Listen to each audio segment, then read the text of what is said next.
Chaque année, en septembre, c'est la fête des vendanges, couronnement glorieux d'une vendange miracle où toute la ville se mêle à cette sage bacchanale. Car entre-temps, dans le Médoc, on a vendangé, récolté, pressé la précieuse grappe, et là encore les attelages de bœufs figurent en bonne place.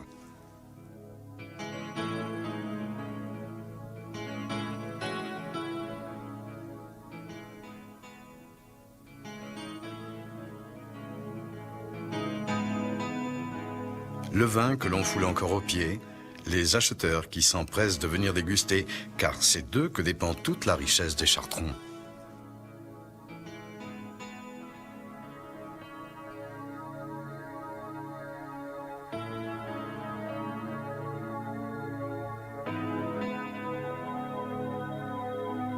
Des acheteurs, il en vient même d'Amérique.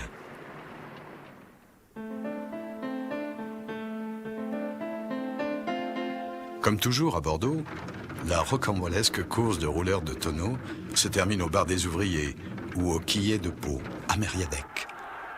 Et puis, en 1922, au Chapeau Rouge, en route sur les Quinconces, lieu de toutes les rencontres bordelaises, l'une des premières manifestations contre les taxes du vin ébranle ce monde bien ordonné de la vigne. Univers feutré des courtiers, armateurs, négociants, faisant des affaires derrière la façade du port de la Lune.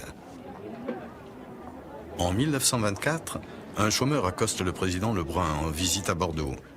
La vie est dure pour le travailleur bordelais, car en dehors des cafés comme le bar tabac cassé, au coin de la rue de la Terrade, ou le bar du Clairon, rue Sainte-Catherine, les plaisirs de la ville sont rares. Eh bien salut à tous les amis, c'est X-Project, j'espère que vous allez bien. Aujourd'hui on se retrouve pour une toute nouvelle vidéo, je me retrouve accompagné de ma mère. Voilà. Du coup on se retrouve dans un château qui est quelque part en France comme d'habitude. Ça fait très longtemps que j'ai pas fait de vidéo en urbex, tout simplement parce que j'ai les études et que bah oui voilà. Enfin voilà. Et du coup ben, on est parti pour cette nouvelle exploration en espérant que cette exploration va vous plaire. C'est parti. Oh t'es qui quoi? Oh putain de merde!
Voilà une première pièce, enfin déjà on commence par le hall d'entrée qui est pour ainsi dire en bordel.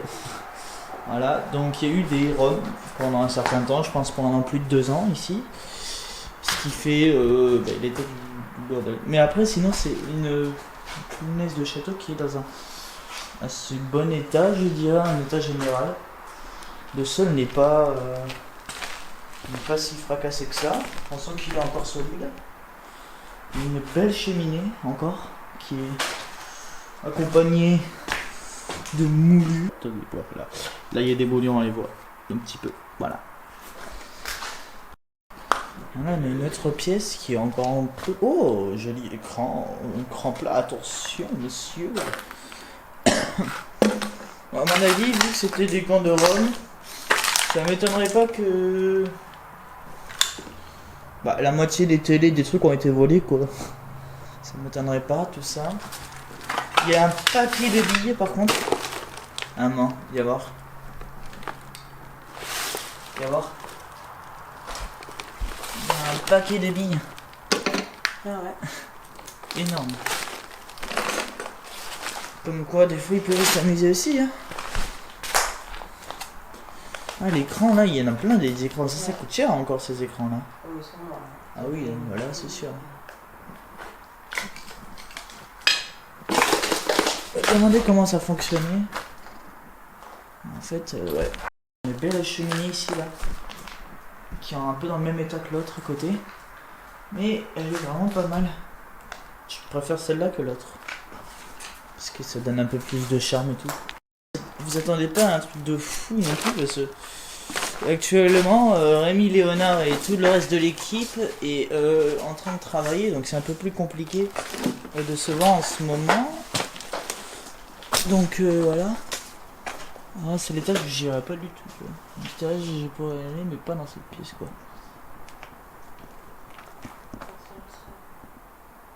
Voilà, tu vois. Il y a encore plein de moulures au plafond. Cette pièce est pas mal et je pense qu'elle devrait être super belle quand elle était encore en bon état. Tout s'est effondré à cause du temps. On a ce qui s'apparente à une ancienne tour. Tout s'est effondré, tout est par terre. Donc c'est pas très franchissable tout ça, non je vais pas y aller. Vous l'avez compris, ce manoir fait partie de ceux qui ont cultivé le vin dans les années 1960. Mais bien évidemment, vu l'état de ce domaine, il est bien à l'abandon depuis plus de 20 ans. Mais il reste encore un charme dans ce manoir. Le genre de pièce où j'irai pas. Si on regarde bien là-bas, il y a de l'humidité. Ici, il y a un gros trou dans le plancher. Donc pas moyen d'y aller. Le couloir, il est magique. Je fais attention, je sais pas que je fais. Étant donné qu'on sait pas où est-ce qu'on est, celle-là c'est noir aussi.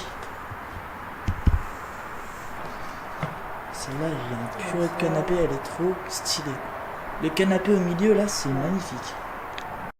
Alors regardez la taille de la salle de bain s'il vous plaît. What the fuck? Énorme. Là à ce moment-là on voit tout le bordel là-bas, je sais pas si vous allez voir, je vais essayer de baisser un petit peu. Mais le bordel qu'il y a dehors, un truc de fou. Bon, j'espère que cette vidéo vous aura plu, n'hésitez pas à vous abonner, de partager la chaîne YouTube et d'activer les notifications relatives à la chaîne. Vous pouvez retrouver mon Instagram dans la description, c'était Xproject, à la prochaine, à plus.